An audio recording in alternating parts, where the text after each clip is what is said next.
Telangana RTC के सदर नशीन और रुकन असेंबली बाजी रेड्डी गोवर्धन ने कहा कि मुस्तकबिल में 12 साल उम्र तक के बच्चों को आरटीसी बसों में मुस्तकिल तौर पर मुफ्त सफर की सहूलत फराहम करने के इकदाम किए जाएंगे। उन्होंने आज बस भवन में मैनेजिंग डायरेक्टर वीसी सजनार और आरटीसी ओहदेदारों के साथ नए साल की तकरीब में शिरकत की और केक काटा। इस मौके पर खिताब करते हुए बाजी रेड्डी गोवर्धन ने कहा कि आज 1 जनवरी को नए साल के मौके पर आरटीसी की जानिब से 12 साल उम्र तक के बच्चों को बसों में मुफ्त सफर की सहूलत फराहम की गई थी, जिससे कई बच्चे और खानदान आरटीसी की इस पेशकश से मुस्तफीद हुए।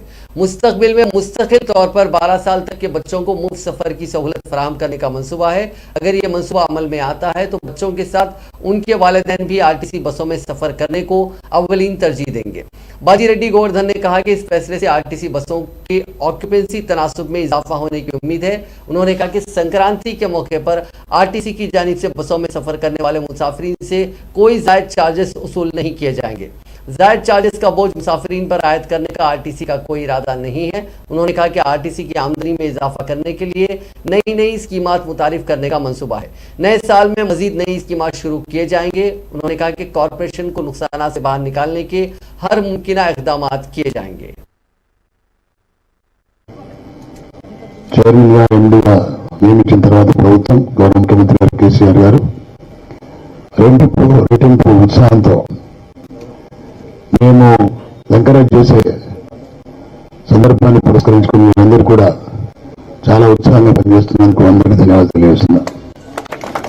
నాకేం చేసినప్పుడు రాగానే బస్ భవన్ మనమంతా ప్రయాణికులా ఉన్నాం. అంటే వీసీ గారు చెన్నై గారు ఆర్టీసీలో పనిచేసే డ్రైవరు కండక్టర్ లాగా ఉన్నాను. మిగతా కూడా కష్టపడుతున్నాను. మన వీసీ గారు మేము అందరి సంస్థ మొత్తం మనందరం కూడా అంతకుముందు ఉన్న పరిస్థితి ఇప్పుడు నా పరిస్థితి మనందరూ తెలుసు. అంతకుముందు సంస్థకు ఎండీ లేకుండా చాలా రోజులు చైర్మన్ లేకుండా